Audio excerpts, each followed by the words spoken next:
Ya, oke. Nah, ini saya mengulangi lagi ya.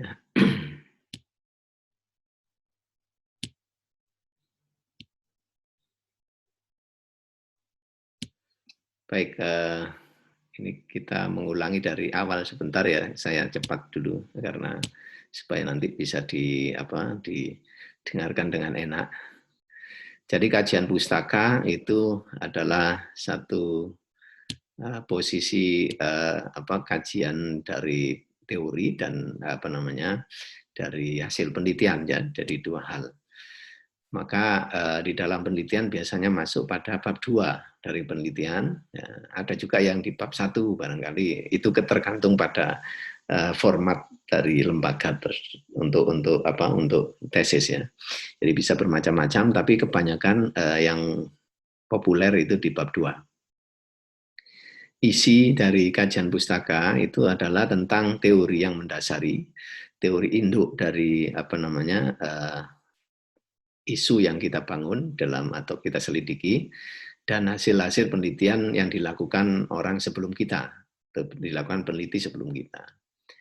Kemudian kajian teori ini biasanya yang dikaji bukan hanya yang pro terhadap satu teori, tapi juga yang kontradiksi terhadap teori kita tersebut. Sehingga kita ketika ada teori yang kita bangun atau kita gunakan sebagai induk teori, maka teori itu selalu ada yang kontra, ya, yang bertentangan. Maka itu juga kita bahas di dalam kajian pustaka ini. Dan terminologinya bisa bermacam-macam, bisa acuan teoritik atau kajian teoritik atau landasan teori atau kajian pustaka. Yang jelas intinya adalah pemaparan tentang teori dan hasil penelitian sebelumnya. Jadi terminologi bisa bermacam-macam ya. Kemudian fungsinya sebagai argumen ya, ketika kita meneliti tentu ada argumen dasar dari teori yang kita pakai untuk berpijak ya. Biasanya ini ada teori induk, ada teori yang menguatkan, atau teori itu biasanya kalau teori induk buku lama ya, itu biasanya dipakai salah satu aja, jangan terlalu banyak. Kemudian yang buku baru itu biasanya penjelasan dari syarat dari dari buku induk tadi biasanya. Jadi misalnya buku induknya itu tahun 75, enggak apa-apa satu aja di dalam referensi itu. Tapi dikuatkan dengan analisis atau penjelasan dari teori induk tadi yang dilakukan terkini ya. Jadi makanya nanti dasar teorinya itu harus juga tahun-tahun terkini gitu. Kemudian sebagai dasar memahami data, tentu di lapangan nanti ketika kita masuk ke lapangan, kita akan tahu data itu dari teori. Karena teori yang berbicara sebelumnya sudah ada orang yang meneliti sehingga data itu kira-kira akan begini. Nah, itu kita tahu dari teori ya gitu. Kemudian posisi penelitian dan peranan kita, peran penelitian kita itu juga penting untuk diletakkan, karena dengan mengkaji pustaka ini maka kita akan tahu posisi dari penelitian kita. Karena ketika kita meneliti itu sebenarnya kita membuat satu posisi di dalam ribuan, mungkin bahkan puluhan ribu ini ya, ratusan ribu hasil penelitian dari bidang itu, yang dimana kita bisa kembar atau sama dengan orang lain, bisa berlawanan dengan orang lain, atau bisa juga mendukung ya. Dan itu semua adalah posisi dari penelitian kita di antara khasanah ilmu itu. Nah, maka nanti penelitian kita bisa menjadi pendukung teori, atau yang mengkritisi teori, atau memunculkan teori baru, dan seterusnya. Kemudian kajian pustaka yang dilakukan dengan hati-hati itu bisa membantu kita memfokuskan pertanyaan. Jadi ketika membuat rumusan masalah, kemarin kita sudah berbicara itu, rumusan masalah itu kalau di penelitian kuantitatif dilihat variabel-variabelnya, hubungan variabel. Kalau di kualitatif kita melihat fokus dari konsep itu, sehingga itu dibantu oleh kajian pustaka. Kemudian membatasi konsep juga dibantu oleh kajian pustaka. Misalnya konsep manajemen, misalnya manajemen pendidikan Islam itu konsepnya apa? Bedanya dengan manajemen yang bukan ada frase pendidikan Islamnya, manajemen pendidikan saja, apa bedanya? Nah, semua itu adalah kajian pustaka yang menentukan. Jadi kita supaya tahu ilmu kita dengan ilmu orang lain itu bedanya apa. Kemudian ketika kita membatasi meneliti pada satu pertanyaan atau pertanyaan penelitian, maka definisi itu akan terikat dengan definisi dalam ilmu itu. Nah, itu adalah kajian pustaka. Sehingga nanti kalau kita misalnya mau membuat satu pertanyaan tentang sekolah unggulan, manajemen sekolah unggulan. Manajemen sekolah unggulan itu yang dimaksud apa?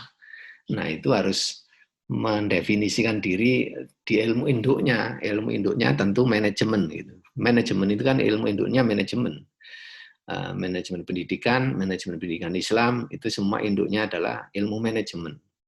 Nah, ilmu manajemen itu apa yang membatasi definisi konsepnya dan seterusnya. Itu semua kita kaji dari situ.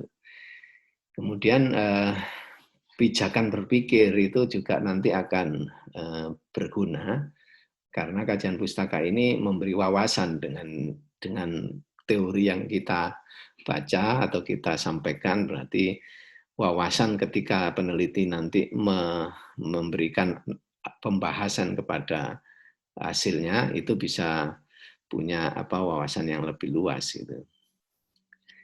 Dan akhirnya kalau sudah kita punya kerangka banyak kajian pustaka banyak atau kita banyak mendalami tentang pustaka itu, otomatis sebagai peneliti kita akan lebih mudah menafsirkan hasil penelitian kita gitu kan.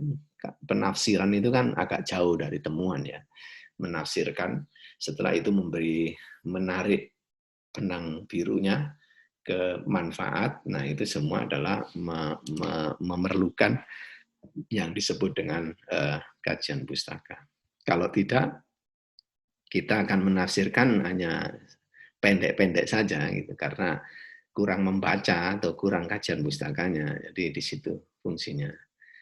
Dan kita dengan kajian pustaka, terutama yang penelitian sebelumnya, itu menghindarkan diri dari replika yang tak sengaja.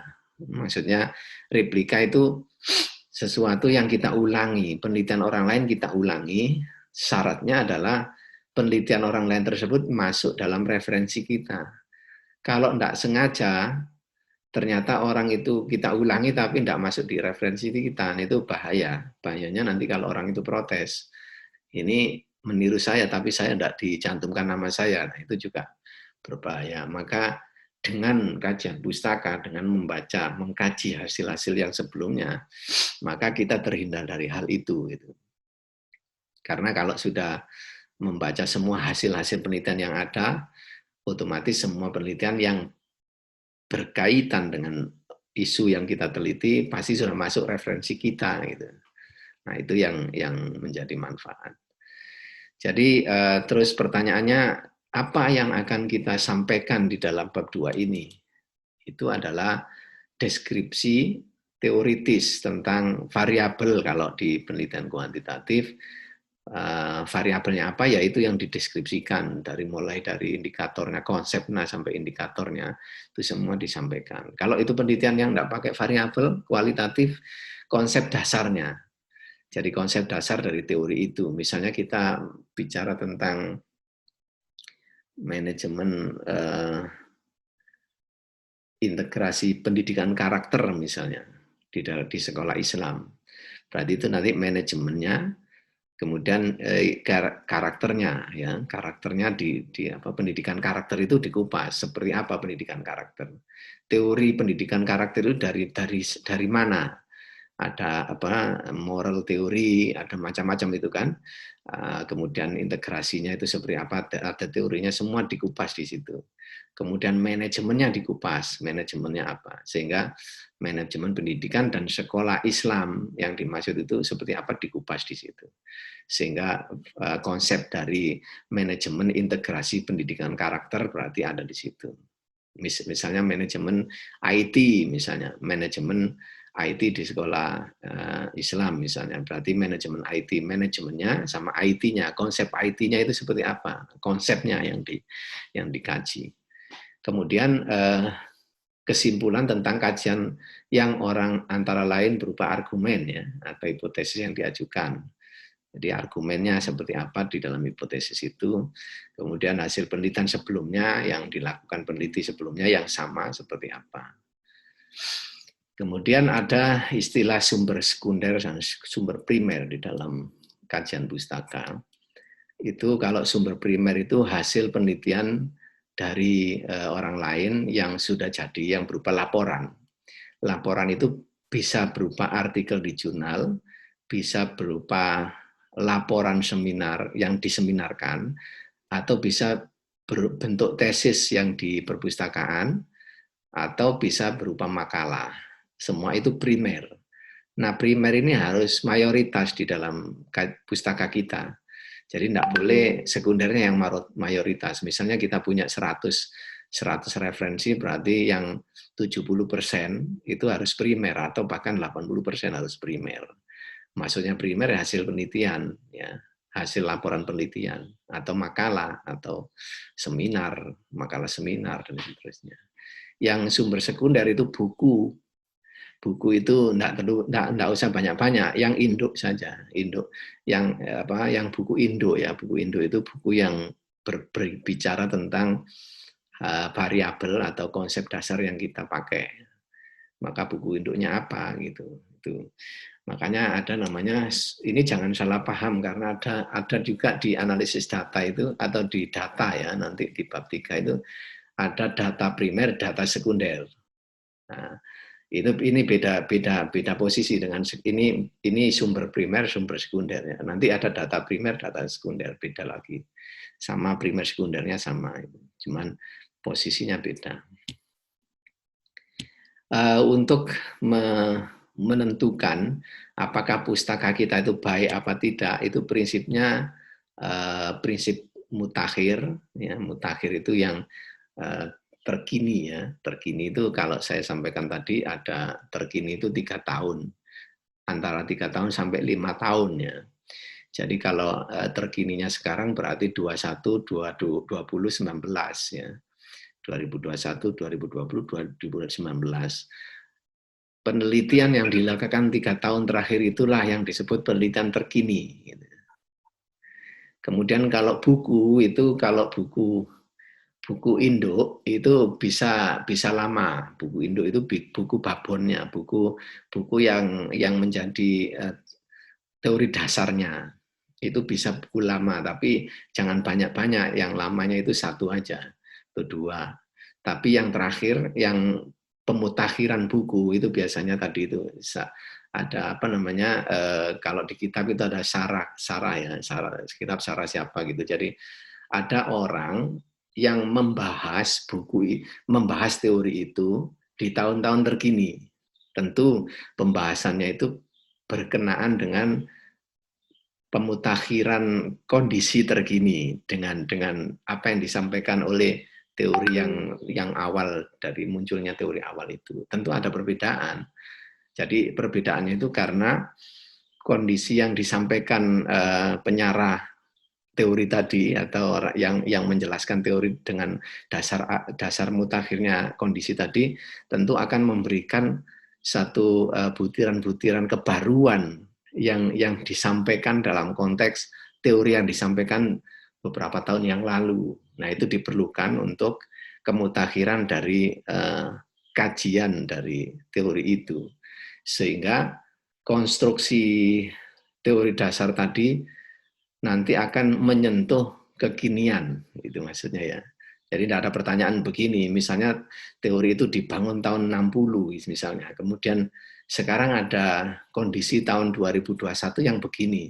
Gimana itu mengatakannya? Nah, di situ ada namanya penjelasan orang-orang terkini terhadap teori yang baru itu. Buku itu bercerita tentang itu, buku yang terbaru dari teori.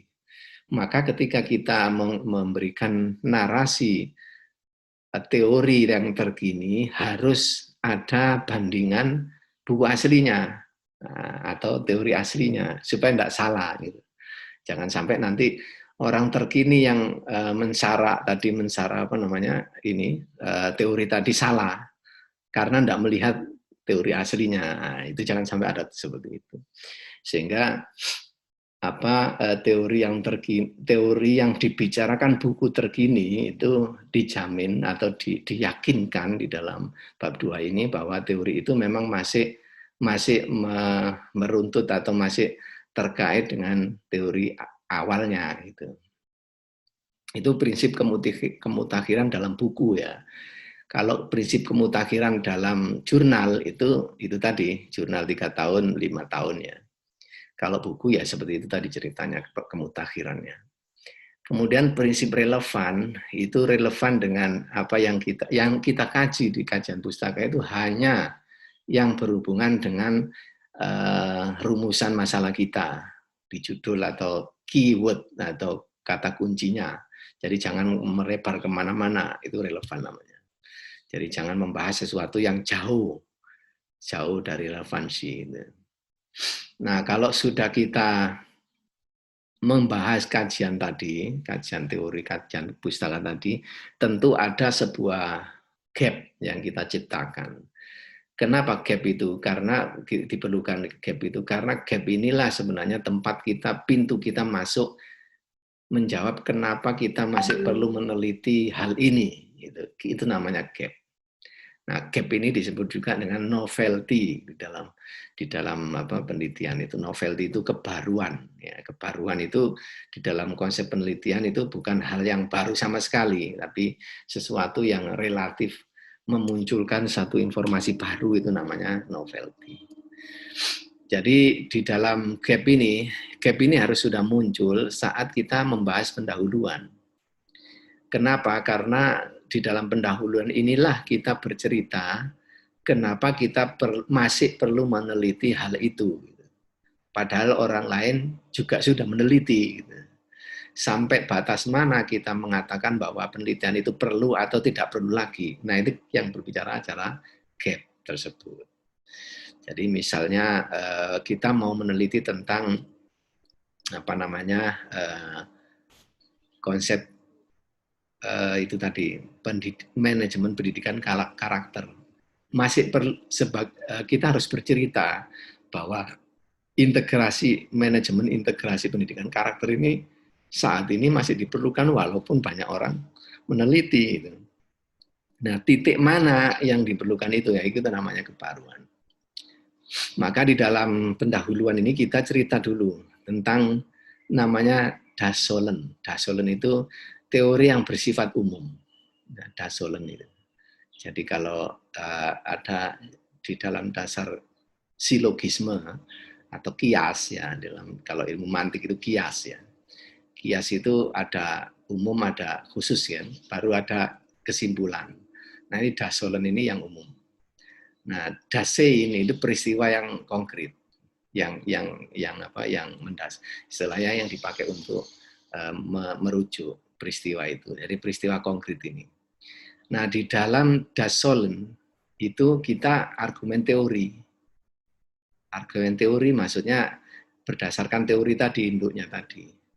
Dalam Dasein itu kita bercerita tentang temuan penelitian yang sudah ada. Itu peristiwa konkret itu dibentukkan atau diberikan dalam bentuk hasil penelitian yang sebelumnya, karena penelitian itu berupa peristiwa konkret. Dari dua ini nanti kita membuat kesimpulan, ya.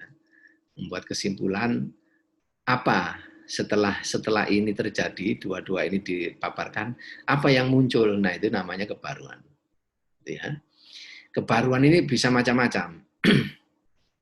kebaruan ini disebut gap, pakai P ya gapnya, bukan P. Gap teori, kebaruan teori. Kalau kebaruan teori itu kebaruan yang bersifat teoritis, dari temuan-temuan baru dari penelitian itu. Kemudian gap empiris ini yang sifatnya di data nanti. Datanya bisa bermacam-macam. Misalnya kalau ada penelitian banyak tentang datanya ini, saya data yang lain Pak, datanya bentuknya, modelnya beda. Nah, itu berarti kebaruan.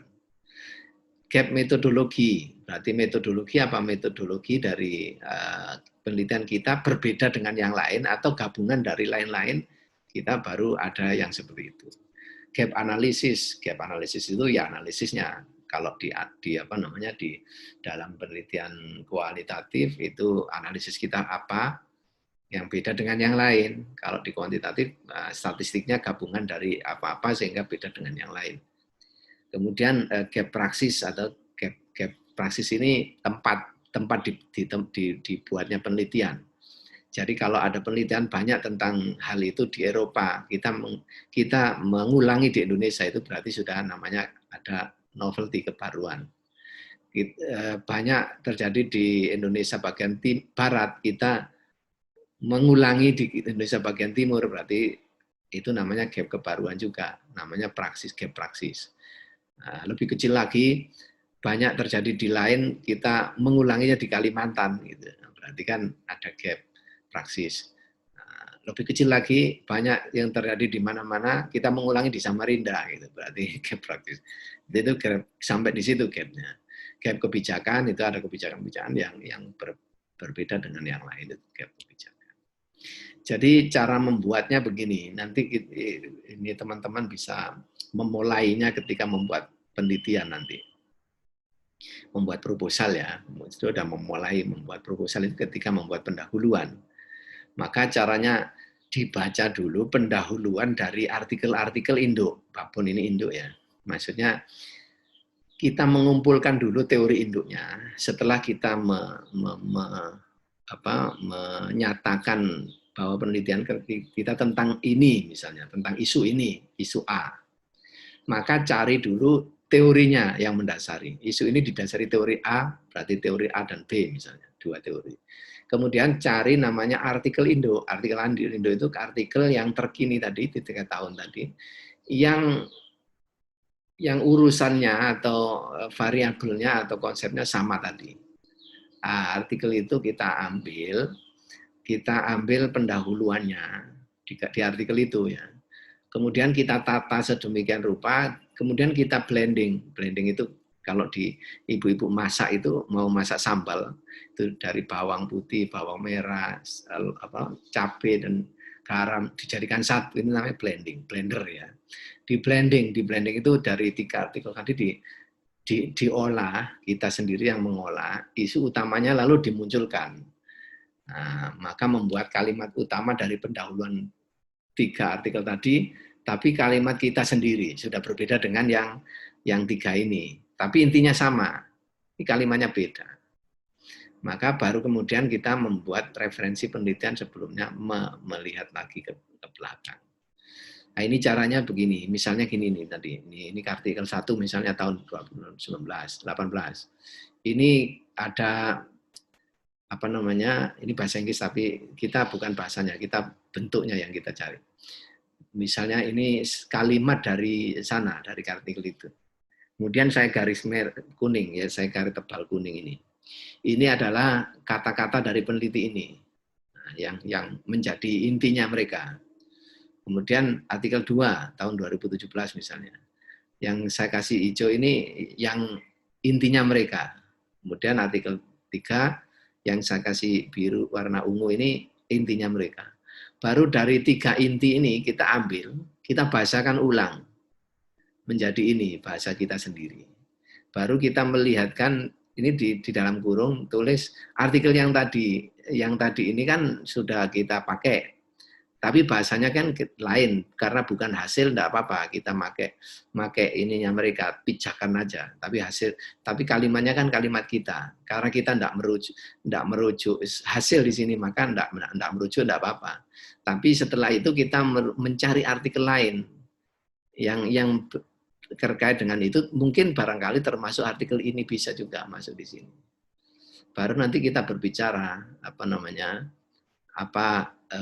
bahwa kita ini mau berbicara ini didukung oleh artikel ini dan artikel yang sudah dilakukan oleh orang lain. Nah, ini munculnya gap di situ. Sehingga teori-teori yang kita bangun itu akan dipaparkan kalau di bab 1 pendahuluan tadi, itu cara memaparkan ini indikatif namanya, secara indikatif. Jadi tidak semua informasinya dikit-dikit aja kalimatnya, tapi mencakup seluruh orang, semua merangkup semua, tapi kata-katanya sedikit aja nih, satu kalimat, tapi sebenarnya milik orang banyak gitu. Kita yang membuat sendiri. Itu namanya indikatif. Ya. Ini seperti ini juga. Jadi banyak orang, tapi sebenarnya kita mengutip bahwa di penelitian ini meneliti tentang hal ini. Bahkan bisa satu frase saja, 2 kata, yang sebenarnya miliknya orang lain juga. Setiap kata, frase kata kita ambil. Itu namanya paparan secara indikatif, dan ini terjadi di bab 1 atau di pendahuluan untuk membuat gap tadi. Kalau informatif nanti di bab 2 ini seperti ini, informatif itu. Si Anu mengatakan bla bla bla bla. Si ini mengatakan panjang-panjang enggak apa-apa. Itu di bab 2 nanti. Nanti kalau di bab 1 itu tadi, yang ini tadi indikatif. Jadi itu ya cara memaparkan bagaimana memaparkan sebuah teori, karena bab 2 ini bab yang menuntut Anda untuk rajin membaca gitu. Sehingga kalau supaya tidak beban di belakang, di depan hari, itu gini. Pada saat proposal itu pastikan bahwa masalah teoritis sudah selesai. Sehingga nanti ketika ke lapangan Anda tidak diributkan lagi mencari referensi gitu. Tapi sebenarnya membuat referensi atau mencari referensi itu gampang, nggak zaman sekarang. Kalau dulu kan membaca satu-satu, zaman saya disertasi 2004 itu saya membuat kertas. Ya, Anda bisa tiru sekarang kalau nggak pakai IT ya. Nah, tapi itu akan sengsara juga. Membuat kertas, setiap kertas itu segini, digunting seginilah, digunting gitu ya. Nanti dikasih di sini, setiap membaca buku 1 ditulis bukunya. Nulisnya itu lengkap, pengarang, tahun, judul, penerbit gitu. Seperti di pustaka itu nulisnya. Baru informasinya, ringkasan informasinya ditulis di belakangnya. Nah, ini ditaruh di ini, saya dulu gitu, ditarik di kotaknya itu ditaruh. Jadi kalau ada 100 ini berarti 100 buku yang saya baca, tapi bukan semuanya, bagian tertentu saja. Maka ketika membuat ini lebih mudah. Tapi kalau sekarang ada Mendeley, makanya saya nanti memastikan Anda bisa membuka Mendeley, paling tidak punya akun Mendeley. Jadi Mendeley ini sangat berguna ya. Baik, silakan kalau ada pertanyaan sebelum saya masuk ke Mendeley dan tugas. Ya. Saya Bro. Ya silakan. Oh ya. Siapa itu? Silakan. Oh, Guru. Bapak Mas Suryadi duluan, habis itu saya. Ya. Oke, siap. Ini yang pertama, Prof. Kemarin kan pas waktu awal perkuliahan saya nggak banyak ikutin karena metodologi yang saya pelajarin di S1 kan berbeda tuh. Karena kan kemarin di tafsir, Prof, untuk yang saya pelajari metodologinya tuh ada 4 yang gede, yaitu Maudu'i, Mukorin, habis itu Ijmali sama Tahlili, metodologi penafsiran Al-Quran kan. Nah, makanya kemarin saya sempat bingung mencoba untuk masuk bertanya, masih ini kan masih meraba-raba karena belum nyambung materinya. Ini pelan-pelan saya coba untuk ikutin. Nah, masuk ke bagian ini, bagian pustaka ya, ya sudah cukup dapat, karena kemarin juga ada juga kan bagian kajian pustaka yang dibahas di S1.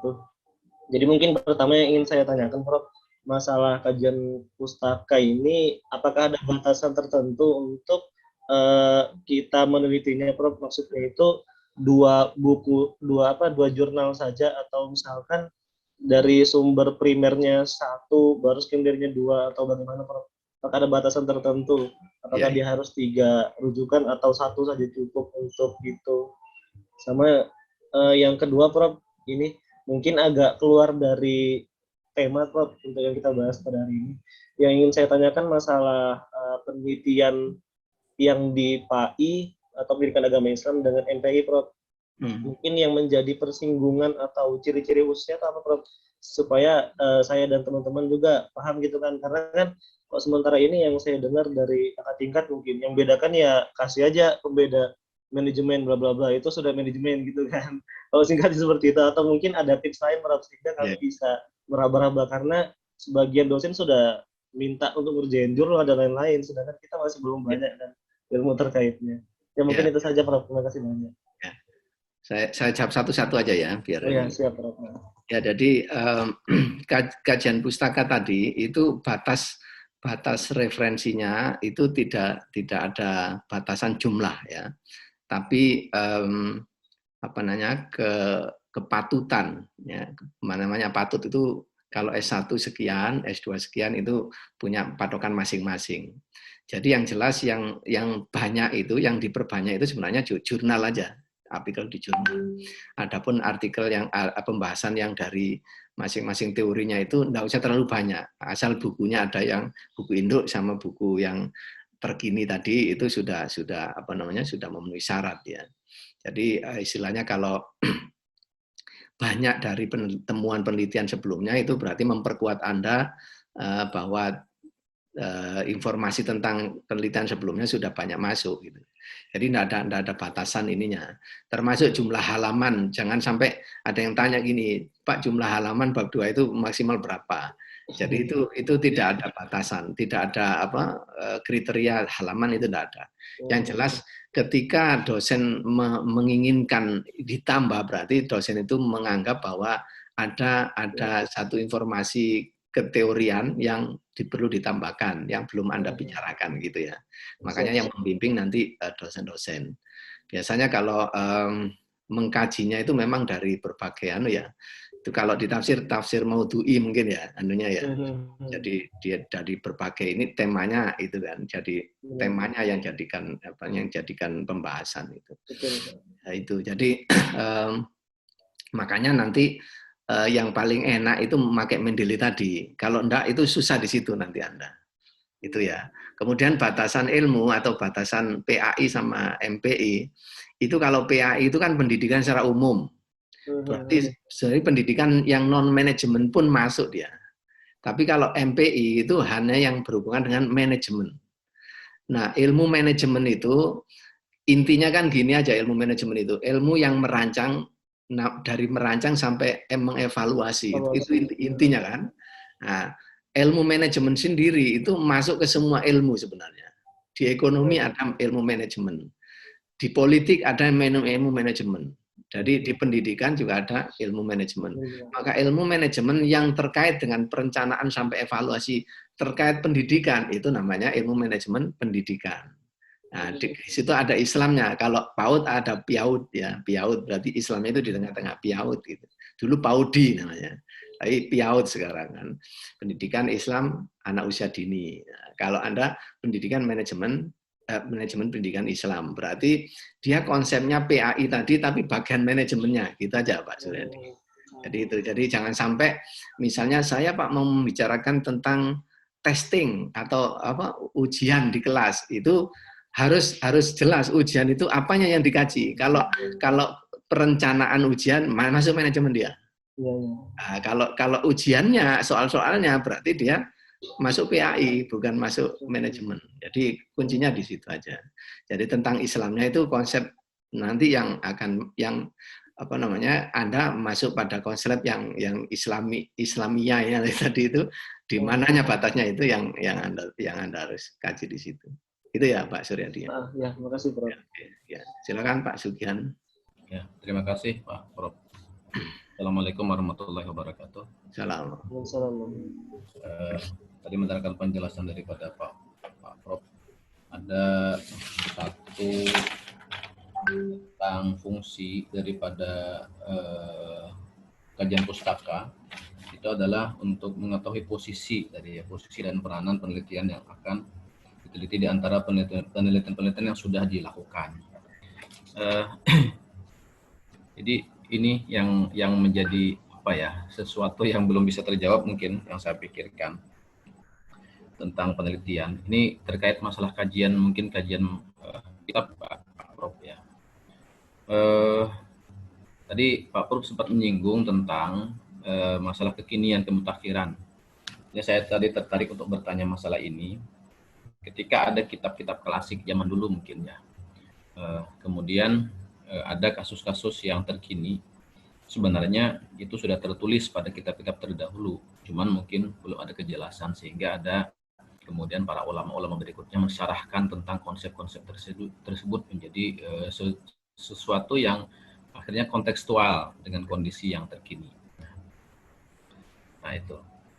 Kemudian terkait dengan masalah fungsi tadi, yang ingin saya tanyakan adalah bahwa apakah ketika kita mau melakukan penelitian tersebut, itu sudah memang ada sesuatu keinginan ya, anggaplah itu suatu niat yang mungkin yang mendasari kita bahwa saya ini nanti meneliti sesuatu ini posisinya adalah sifatnya kontradiktif dengan masyarakat.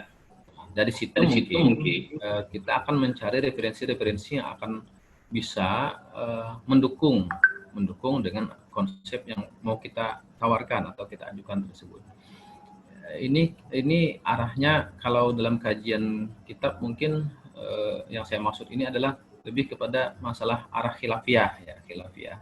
Yeah. Jadi mungkin kita akan banyak menemukan ya hasil-hasil sebuah karya tulis yang memang di situ mungkin ada maksud atau niatan tertentu ketika ingin menuliskan itu mencari referensi yang memang sejalur gitu kan. Kemudian tanpa melihat referensi-referensi yang lain. Nah, apakah itu termasuk dari posisi tadi itu yang pertama Pak Prof. Kemudian yang kedua adalah jika kita ada berkeinginan ya untuk meneliti penelitian orang-orang terdahulu misalnya terkait masalah dalam kitab-kitab klasik, lalu kita ingin mengumpulkan ya mungkin dari beberapa referensi menjadi satu, kemudian yang itu kita coba kontekstualkan dengan kondisi-kondisi yang sekarang. Nah, ini apa kalau di kita di konsentrasi di manajemen itu apa bisa masuk Pak Prof itu? Maksudnya masuknya itu ini yang belum saya pahami. Kalau memang bisa masuk ke situ, itu seperti apa tuh caranya gitu? Yang saya maksudkan. Itu saja, terima kasih. Assalamualaikum warahmatullahi wabarakatuh. Jadi yang pertama gini, bahwa konsep tadi itu adalah ketika kita berbicara ada orang yang berbicara kekinian dari kajian yang awal itu kekinian sudah masuk itu Pak. Jadi sudah masuk kekinian sehingga yang kita pegang itu dua-duanya, sehingga perbedaan yang mensara sekarang dengan yang asli itu kita tahu. Untuk mentrace itu mencari benang birunya itu sehingga tidak terjadi sesuatu yang sangat menyimpang. Sehingga itulah dalam kondisi itu kita sebenarnya memposisikan bahwa kita di antara khasana itu ada di mana. Nah, itu begitu. Jadi konsepnya sudah benar tadi bahwa yang disebut dengan posisi kita dalam ilmu dalam lingkaran topik ilmu kita itu ada di mana itu asal dari men-tracing tadi, membuat satu trace ya, satu penjajakan dari yang dulu-dulu itu. Tapi ada yang mengatakan tapi ada ilmu-ilmu yang memang ketika bicara kontradiksi itu ada yang banyak, ada yang enggak ada yang ada kan gitu.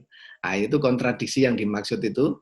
Kalau memang banyak itu kita bicarakan juga. Tapi kalau misalnya bukan mainstream, itu bukan mainstream ya, ada orang yang protes, istilahnya orang lain yang protes ilmu tadi posisinya, yang mayoritas, yang minoritas, sehingga semua ahli di ilmu itu tidak setuju. Berarti itu tidak usah dibahas di dalam kontradiksinya. Anggap tidak ada kontradiksi, tidak ada masalah kita sampaikan itu. Jadi kadang-kadang ketika banyak kontradiksi, mungkin itu apakah khilafiyah atau yang lain, furu'iyah dan itu masalah itu kalau banyak dan istilahnya scientistnya itu atau ilmuwannya itu menyetujui itu sudah dibagi menjadi dua rata, berarti menjadi dua mainstream, berarti itu harus dikaji, harus disampaikan, kita sebagai peneliti harus menyampaikan. Tapi kalau itu hanya minoritas yang besar tadi ada di sini, itu ditinggalkan, tidak ada masalah, karena berarti pendapat kita ada di mainstream tadi. Nah, itu makanya ada yang karena terpikir, ada ilmuwan itu yang karena terpikir novelty terus, maka dia tidak pedulikan itu apa mainstream atau masalah intinya atau masalah cabang, dia tidak peduli. Yang penting saya membuat satu yang baru sehingga orang memperhatikan saya, sehingga sampai terjadi mungkin ada satu disertasi yang kontroversial di masyarakat itu karena itu kan posisi ininya kan, jadi sehingga itu yang harus kita sesuaikan itu ya. Jadi yang kedua tadi apa? Jika ada keinginan Pak Prof. Oke, yang tadi yang manajemen ya, manajemen begini. Kalau kitab-kitab klasik itu ada yang sifatnya itu berupa manajemen, terus kemudian kita masuknya di manajemen bisa begini. Kajian manajemen zaman dahulu yang dikontekkan sekarang, berarti kajiannya itu tidak ke lapangan nanti. Kajian library research itu bisa masuk di manajemen.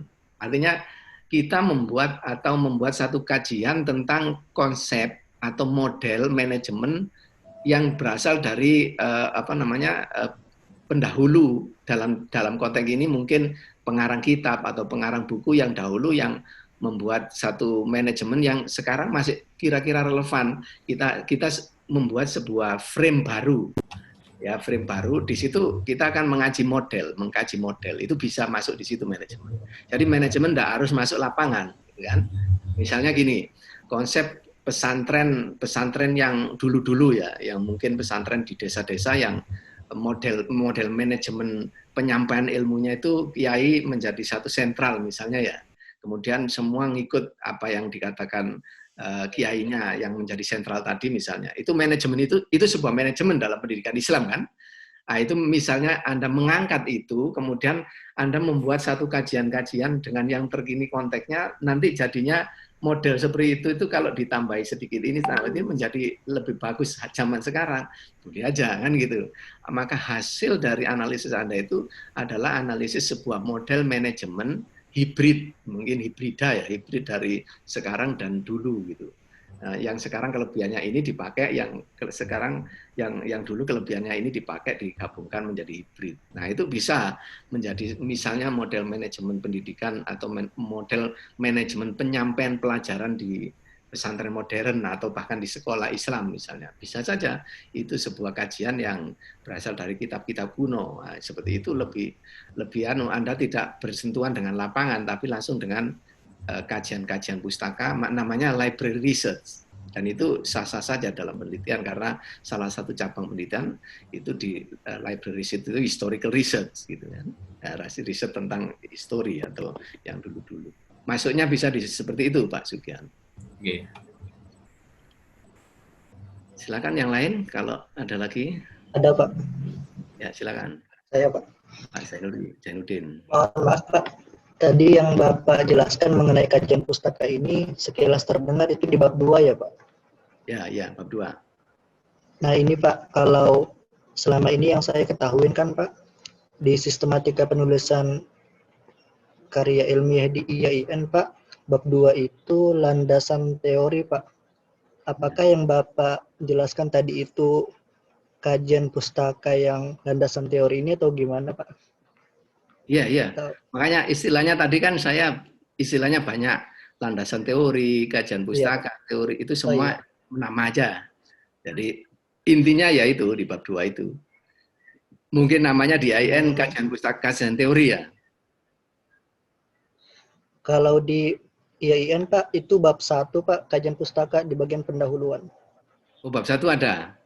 Bab 1 ada, di bab ada kajian pustaka ada juga kan? Bab 2 itu landasan teori, Pak. Landasan teori. Kajian landasan teori sama kajian pustaka itu sebenarnya mirip-mirip ya, atau saya menamakan itu sama sebenarnya. Tapi kalau framework, theoretical framework atau frame itu apa ya? Bahasa Indonesia apa frame itu? Frame kerangka. Nah, kerangka berpikir itu beda. Kalau kerangka berpikir itu apa yang kita rancang dari awal sampai akhir penelitian itu kerangka berpikir. Tapi kalau kajian pustaka, landasan teori, kajian teori itu sama, yaitu sesuatu yang mengkaji tentang penelitian-penelitian sebelumnya dan kajian teori yang sebelumnya, yang teori yang mendasari, gitu ya. Tapi kalau di situ ada kerangka berpikir penelitian, itu beda lagi. Karena kerangka berpikir itu urusannya dengan variabel, urusannya dengan metodologi kita, dengan teori atau apa yang mendasari jadi satu. Itu namanya kerangka berpikir penelitian, framework namanya. Itu ya Pak Zainuddin ya. Jadi kalau ada dua di bab 1 dan bab 2 berarti bab 2 itu yang lebih panjang nanti. Mungkin bab 1 yang dimaksud adalah secara indikatif tadi memberikan gambaran itu. Gitu. Iya Pak, karena kan selama ini yang saya ketahui juga Pak, di kajian pustaka bab 1 itu kan membahas penelitian terdahulu Pak, misalkan skripsi yang terdahulu. Ya. Oh, gitu ya. Sedangkan landasan teori ini lebih mengarah ke pembahasan teori-teori apa yang saja yang kita gunakan dalam penelitian kita. Jadi Pak, berarti dipisah dia. Ya, berarti dipisah. Maksudnya gini, yang saya sampaikan kan intinya kan dua tadi, teori sama hasil penelitian. Iya, Pak. Yang hasil penelitian dimasukkan di bab 1, yang teori di bab 2. Kalau di tempat lain itu biasanya jadi satu itu di bab 2 semuanya gitu. Tapi di bab 1 masuk pendahuluan secara sekilas. Sekilas itu maksudnya bahasanya satu paragraf aja yang mengantarkan kita pada gap tadi. Ya, itu tetap harus menyebut penelitian sebelumnya itu. Itu sama dengan yang nanti dinarasikan lebih panjang di bab yang tadi itu, landasan teori tadi atau penelitian sebelumnya tadi. Itu ya. Jadi enggak usah bingung istilahnya, yang jelas intinya dua, dasar teorinya sama hasil penelitian yang dilakukan orang lain yang sama gitu. Itu intinya dua itu aja. Ya, baik, terima kasih Pak. Oke. Yang lain silakan. Boleh, Pak. Silakan Pak Safi.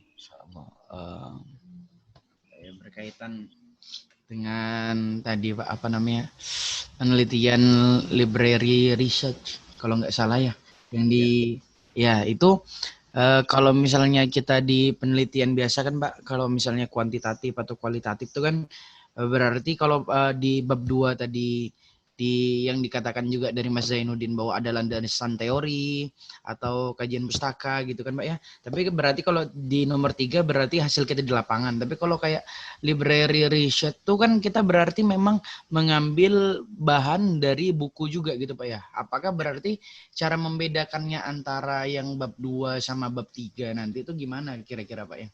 Mungkin terus yang pertama itu Pak. Terus yang kedua berkaitan ini Pak, kan di IAIN tuh kita ada pakai istilah plagiasi gitu Pak ya. Nah mungkin apakah kalau misalnya kita memakai metode-metode yang seperti ini atau kita mengambil itu kan kadang berarti memang sudah ada dari buku gitu. Itu mungkin bagaimana sih mungkin triknya Pak supaya kita terhindar dari kata-kata plagiasi itu Pak. Sedangkan juga di IAIN kan contohnya kemarin kita disuruh buat jurnal gitu Pak ya. Saya nih udah buat ngetes istilahnya kita plagiasi di platform yang gratis lah, free gitu Pak ya. Itu tuh 100% unik. Tapi setelah di pakai aplikasi memang khusus yang berbayar di aplikasi di IAIN tuh Pak, kita ada 20 sekian yang plagiasi gitu Pak ya. Padahal itu tuh betul-betul murni kita ngetik sendiri, kata-kata kita sendiri gitu. Mungkin minta tipsnya dari Bapak Dokter, kira-kira gimana bagusnya Pak ya untuk mencegah plagiasi gitu Pak. Ya. Terima kasih banyak Pak. Yang pertama yang namanya di bab 3 jika itu library research, itu dia masuk analisis konten, analisis isi. Ya, dia metodologinya atau metodenya desainnya memakai analisis, nanti analisis datanya analisis isi. Analisis isi itu menganalisis ada namanya buku namanya analisis isi tersendiri ya. itu teks-teks yang dianalisis. Jadi tidak berhubungan dengan manusia. Maksudnya teks itu bisa dari koran, kitab, atau buku yang lain, itu kurikulum dan seterusnya itu. Jadi nanti di bab 3-nya adalah subjeknya itu sumber datanya, dia tidak berbicara tentang subjek, tapi teksnya sumber datanya. Berarti teks itu sumber datanya. Nanti yang analisis, metode analisisnya pakai analisis isi. Analisis itu macam-macam, temanya yang dipakai apa, dia berdasarkan tema. Ya, sehingga nanti kesimpulannya tetap seperti penelitian, jadi ada bab 3-nya. Jadi tidak hanya mengumpulkan terus menyimpulkan, tapi ada satu tahap dari desain penelitiannya. Itu namanya analisis isi ya kalau di atau content analysis atau text analysis, analisis teks ya, analisis teks. Di penelitian sastra itu banyak sekali. Yang banyak itu di penelitian sastra sama hukum. Di hukum itu, di bidang hukum itu kan ada namanya harmonisasi hukum. Itu kan pakai itu ya. Misalnya ada membuat satu konstruksi hukum baru, itu kan dari teks-teks yang ada gitu. Jadi itu semua masuk situ.